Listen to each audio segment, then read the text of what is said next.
Welcome everyone to the Things Around 8. In this video we will talk about Vladimir Putin's biggest fear in the war in Ukraine. Deafening explosions echo in the middle of the night. Warning sirens sound everywhere. More than 100 Ukrainian drones invade Russian airspace, targeting strategic ports in Crimea and the Krasnodar region. Frightened people witness what is considered Ukraine's biggest drone attack on Russia since the start of the war. This unprecedented attack is a huge milestone in the conflict, showing that Ukraine is not only on the defensive, but is also capable of taking the fight into enemy territory. But what does this attack mean for the future of warfare? Is Ukraine showing signs that it can turn the conflict in its favor? Since the start of the war in February 2022, Ukraine has fought bravely to defend its territory against a much more powerful enemy. Despite being outnumbered and outgunned, the Ukrainians managed to inflict heavy casualties on the Russians, thanks to their determination, courage and support from the West with weapons and equipment. But the war is far from over. Currently, it is estimated that around 500,000 Russian soldiers are occupying Ukrainian territory. To expel them, it is estimated that Ukraine needs somewhere between 14 and 20 well-equipped brigades, according to Michael Bohnert, a defense analyst at the RAND Corporation. And that's where the problem lies. For Ukraine, the challenge is to be able to recruit this number of soldiers and obtain sufficient financial support from allies to arm them. Bohnert estimates that the annual cost for Western allies to manufacture enough ammunition for a Ukrainian offensive ranges between $50 and $70 billion. It is a substantial investment, but necessary for Ukraine to have a real chance of victory. Even with all the difficulties, Bohnert believes that NATO can meet Ukraine's needs. An example of this is with the supply of drones. Drones, or unmanned aerial vehicles, have played a crucial role in modern warfare. They are used for reconnaissance, surveillance, and, increasingly, direct attacks. Ukraine, with the support of Western allies, has invested heavily in drone technology.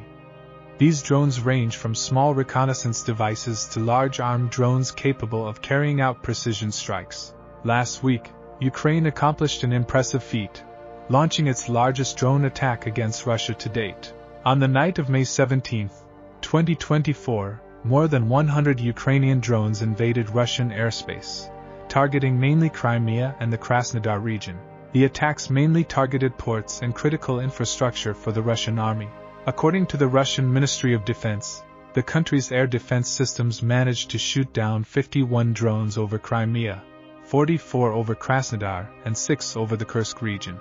Additionally, naval aviation and Black Sea Fleet patrols destroyed 6 unmanned surface drones in the Black Sea.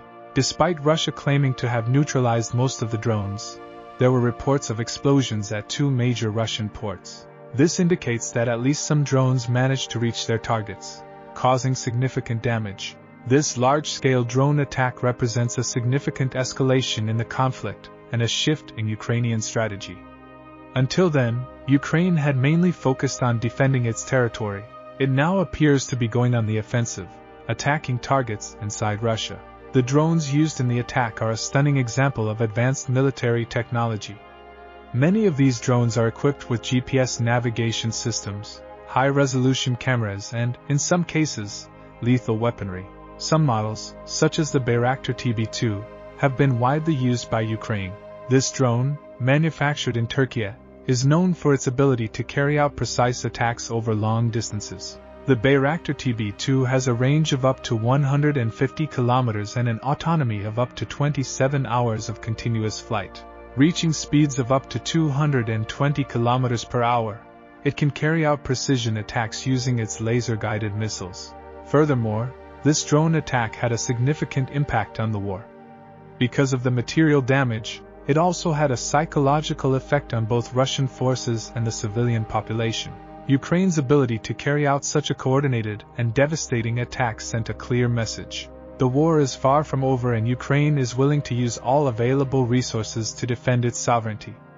As one defense expert noted, this attack is a reminder that modern warfare is a war of technology. Whoever masters the field of technology will have a significant advantage. And as you can see, this new, more damaging stance by Ukraine is only possible thanks to continued support from the West. The drones used in the attack were likely supplied or financed by allied countries. Without this help, Ukraine would not be able to mount such a bold and complex operation. The drone attack also exposes vulnerabilities in Russian air defense. Although Russia claims to have shot down most of the drones, the fact that some managed to reach their targets shows that the system is not infallible. This appears to have encouraged Ukraine and its allies to launch more such attacks in the future.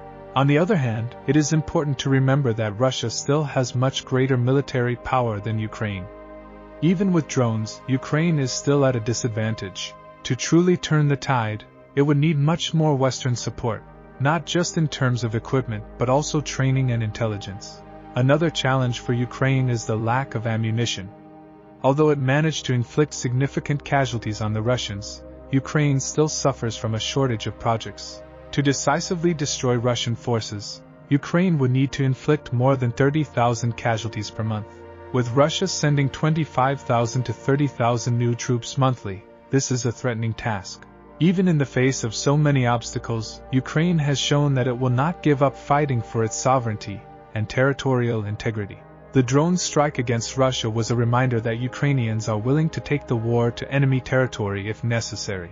And if it can count on the constant flow of weapons, ammunition and financial resources coming from NATO, everything indicates that Ukraine can still continue to resist and, who knows, expel the Russian invaders.